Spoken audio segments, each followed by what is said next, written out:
Hey everyone! If you've ever felt totally overwhelmed by all the relentless AI jargon out there, terms like machine learning, deep learning, generative AI, and autonomous agents just floating around everywhere, well, you are exactly in the right place. Welcome to this explainer.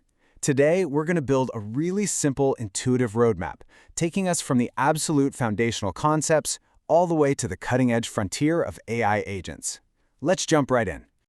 Okay, so here's our roadmap for today. We're going to start by mapping the AI universe, then look at how machine learning actually works. From there, we'll dive into deep learning and koalas. Yep, you heard that right. Then we'll enter generative AI, and finally, wrap up with the era of AI agents.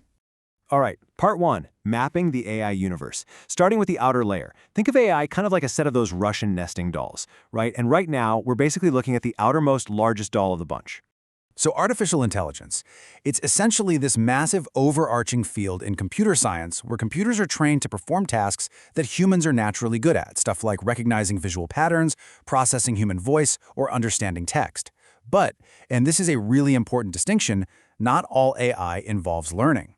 You can actually build a highly effective AI system based purely on regular expressions or really rigid rule-based programming. It might perform at a human level, like say an automated tax software, but it isn't actually learning anything from its experience. It's just following the rules. So how do we get a machine to actually learn on its own? That brings us to section 2, how machine learning works and the core shift involved. And this brilliantly illustrates the paradigm shift. You see, in traditional software engineering, you give the computer an input and a logic equation, and it calculates the output for you. Pretty standard, right? But machine learning completely flips the script. You give the computer the input and the desired output, which we call training data, and the computer actually derives the logic or the equation all by itself. It essentially extracts the hidden patterns. And that resulting equation that the computer figures out, that is exactly what we call a machine learning model.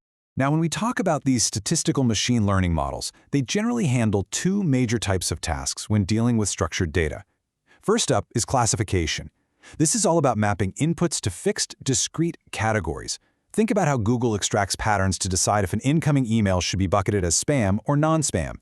The second task is regression, which is predicting a continuous number. For instance, a real estate site like Zillow looking at past data on the number of bedrooms in a house's age to estimate that a newly listed home should be priced at exactly $925,000. Now, to get those models to actually work, they need training. Supervised learning is kind of like asking a kid to sort a messy pile of toys into predefined buckets, like one specifically for dolls, another one for cars. You provide explicit guidance using perfectly labeled data. Unsupervised learning, on the other hand, is like giving that same kid two totally empty buckets and just saying, hey, categorize these. The kid has to use their own cognitive abilities to find hidden patterns, maybe grouping them by color or size.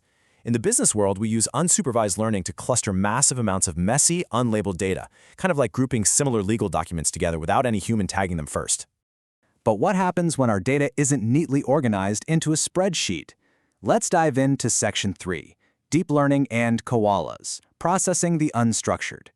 So statistical machine learning is absolutely fantastic for structured tabular data. Neat rows and columns or features are clearly defined. But it struggles heavily, really falls flat with massive, messy, unstructured data like the raw pixels of an image or video. If the subject of a photo shifts even slightly to the left, a standard ML algorithm just gets completely confused. To solve this, computer scientists needed a totally novel approach, one inspired by human biology. Enter deep learning. This is a machine learning technique that utilizes artificial neural networks to essentially mimic the human brain's ability to recognize complex, nonlinear patterns. It allows us to process those huge volumes of unstructured data. Though keep in mind, it requires massive amounts of training samples and some serious GPU computing power to pull off effectively. We're talking sometimes taking months and thousands of processors just for a single model. Let's actually see how this builds using a fantastic analogy. Imagine training a group of students to identify a koala from a photo. The input layer consists of students acting as individual neurons. Mike looks just for round eyes, Mohan looks for a prominent nose. They pass their confidence scores to the hidden layer, say a student named Serena, who combines those findings to determine if the image actually contains a koala's face. Finally, the output layer computes the overall score and makes a final guess. But here is the real magic. If the group guesses koala on a picture of a lion, a supervisor steps in and corrects them. This error feedback is passed back down the chain in a process called backward error propagation. The students adjust their mental weights for next time, slowly learning through their mistakes over literally thousands of images. And that deep learning foundation led to an architectural boom that fundamentally changed the landscape.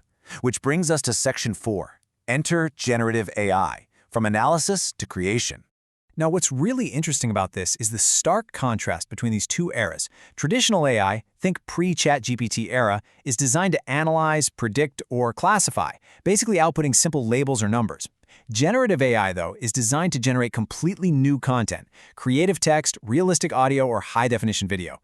It's this massive leap from low, limited autonomy to incredibly high human-like capacity.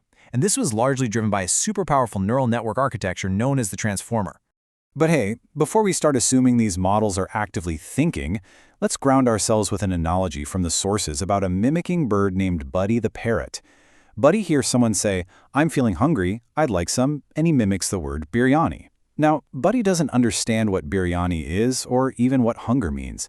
He is purely using statistical probability to predict the most likely next word based on past conversations he's overheard. Large language models, or LLMs, operate exactly like this. They are essentially highly complex stochastic parrots. To make these probabilistic engines actually usable and, well, safe for the public, they undergo rigorous training. Driven by that transformer architecture, they're trained on massive text datasets, essentially reading the entire internet. But crucially, they are tuned via a process called reinforcement learning with human feedback, or RLHF. This means humans literally intervene during the training to tell the model which answers are helpful and which are just toxic. Yet, despite sounding incredibly human when it answers your everyday prompts, the absolutely crucial takeaway here is that the LLM retains zero subjective experience, emotion, or consciousness. It's just predicting the next word. Which brings us to the final, innermost doll of our AI universe. Section 5. The era of AI agents, adding autonomy and tools. Most of us are pretty used to basic AI workflows right now. You know, reactive chatbots where you ask a question and it generates a text answer. But an agentic system? That is a massive upgrade. An agent is granted access to external tools through APIs. Think your Outlook calendar, Jira boards, or HR systems. It uses the reasoning capabilities of an LLM to perform multi-step, goal-oriented planning. It makes autonomous decisions without you having to sit there and guide it step by step. In short, it shifts from being a reactive question answerer to a proactive executor. So the really crucial point is how this dynamically changed together in the real world. Imagine you give an AI agent a high-level goal, like onboard the new intern joining Monday. It doesn't just give you a text guide on how to do it. It uses multi-step reasoning to formulate its own checklist. Then it uses its tools. It autonomously connects to Outlook to draft and send a welcome meeting invite. Next, it connects to the IT portal and provisions a help desk ticket for a laptop and Wi-Fi credentials. The AI is reasoning, planning, and taking autonomous action across multiple software platforms, all to achieve your goal. It's doing the whole shebang. We've journeyed all the way from simple, rule-based artificial intelligence to deep learning models identifying koalas, right down to autonomous agents actively executing tasks in our digital workspaces, which leaves us with a critical, provocative question to ponder. Now that AI can autonomously plan and execute its own tasks using our own software tools, what role will humans play in the workflows of tomorrow? Thank you so much for joining me on this explainer. Keep learning, keep questioning, and I'll catch you next time.